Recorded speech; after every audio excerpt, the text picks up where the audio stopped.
السلام علیکم دوستانو، نننۍ ویډیو که تاسو په غور سره وکته او یې زده کړه په سمج کې راله، نو پوه شئ چې د دنیا په ټولو ژبو باندې ستاسو چې کوم دی عبور حاصل شو. نن د یو داسې ایپ په مدد سره ویډیو جوړوم چې تاسو به امید دی ډېره خوښه شي. د ویډیو شروع کېدو نه مخکې چینل زموږ سبسکرایب کړئ او لایک یې کړئ. او دوستانو چې کومه جمله موږ ویو هغه به تاسو شپږ پیرې زر زر وایه، هغه به د ویډیو په آخر کې درته ویمه. نو نننۍ ویډیو ډېره اهم ده، ډېر په سوچ او په توجه سره ویډیو د اخره پورې ګورئ، سکیپ کوئ به نه. نن د پلی سټور په سرچ کې به ولیکئ ګوګل ټرانسلیټ. ما لږ انسټال کړی ډېر، نو تاسو به انسټال کوئ. دا چې تاسو کولاو کوئ نو دنده به کې داسې انټرفیس راشي. اول به کیمره کلیک کوئ. د اول د کیمرې کار درته ښیم چې کیمره به دې کې تاسو څنګه استعمالوئ. د کیمره چې تاسو کلیک کړه نو په دې کې دنده درې آپشنې دي. اولانۍ آپشن چې تاسو چې څه شی د انګلیش مخامخ کوي دي دی تاسو ته په اردو کې ښیي. مثال په طور ما په موبایل کې ته مخامخ که هاو آر یو، نو تاسو ته یې ولیکل چې آپ کیسے ہے. دا د دې اولنۍ آپشن کار دی. اوس دا دویم چې دی، دویم آپشن نوم دی سکین. د سکین دا کار دی دوستانو، دې ته تاسو څه شی مخامخ که مثال په طور ما هاو آر یو د سکین ته مخامخ که او دا غونډ ګوله چې دا مې کلیک کړه نو دا به داسې سکین شي. د سکین نه وروستو په هغه خط منځه ګوته راکاږم نو بره تاسو ته راکړه چې آپ کیسے ہے. اوس لاندې د موبایل خپل یو دوه د ګوټ کې شوینه دي، په دې زه ګوته اږدمه نو د دې به تاسو ته هم بره لیکلي ترجمه راشي. نو په دې ګوټ کې چې کوم آپشن دی په دې ما ګوته راښکه نو بره د هغې ترجمه مو لیکله. دې خوا د کلیر من مې ګوته راښکه نو بره یې ولیکل چې صاف. اوس راځو امپورټ طرف ته. دا دریم امپورټ چې کوم دی چې تاسو کلیک کوئ نو تاسو سره چې په ګیرلۍ کې مثال په طور یو څیز چې تاسو هغه وایئ چې د دې معنا موږ ته وښوي.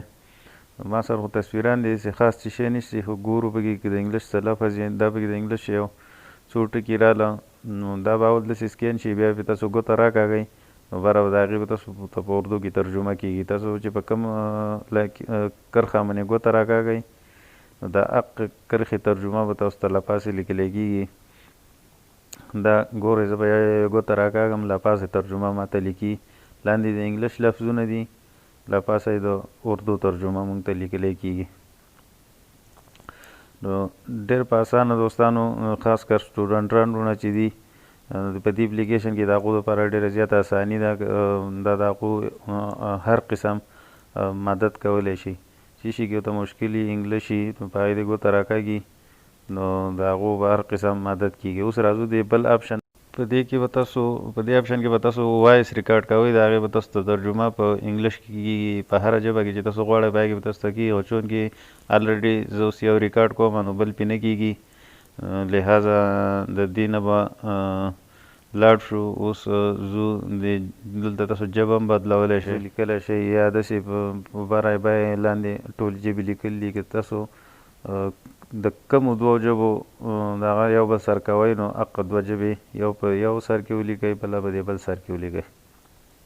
فلحال مونږ انګلیش او اردو لیکلي دي. تاسو انګلیش پښتو هم لیکلی شئ، اردو پښتو هم لیکلی شئ، پښتو هندي هم لیکلی شئ، هر څه لیکلی شئ. نو اوس راځو چې په دې کې نور کم کم کارونه دي. نو دوستانو دلته په دې کې انټر ټکس یعنې مطلب چې تاسو څه شی ولیکئ نو هغه هم د هغې دغه پکې هم شته. لکه مثال په طور زه لیکمه چې آپ کیسے ہے، دا مه ولیکه آپ کیسے ہے.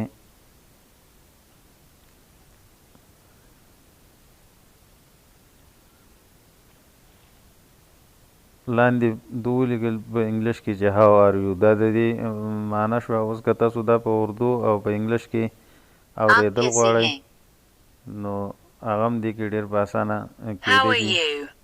سیمپلی بره ته لیکلي اردو لاندې انګلیش که اردو تاسو کلیک کوئ په اردو کې به ته وي او که په انګلیش کې کلیک کوئ نو تاسو ته په انګلیش کې د هغې ویلی کېږي. نو تاسو وکړه دوستانو چې په که اردو چې موږ لیکو نو هغه په اردو کې وي، که انګلیش کې کلیک کړو نو په انګلیش کې راته د هغې ټرانسلیټ هم کوي. د هغې نه علاوه دوستانو اوس څنګه کوئ زموږ بیا چیک کوو چې ٹھیک ہے.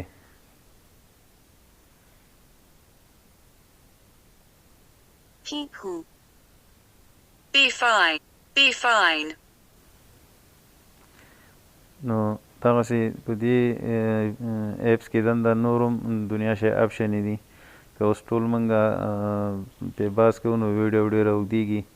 نو دوستانو امید دی چې دا ویډیو به ستاسو خوښه شي او د دې اپلیکیشن دا نوم ځان سره یاد وساتئ. ډېر د کار اپلیکیشن دی. دا د پلی سټور نه ډاونلوډ کړئ او جمله نن دا سور سوچ شین سوچ دا به زر د شپږ پېرې ووایه. که چا صحیح هم که په کمنټس کې ولیکئ، که چا غلط هم که نو په کمنټس کې ولیکئ. او اجازت غواړم د آینده ویډیو د پورې د الله په امان.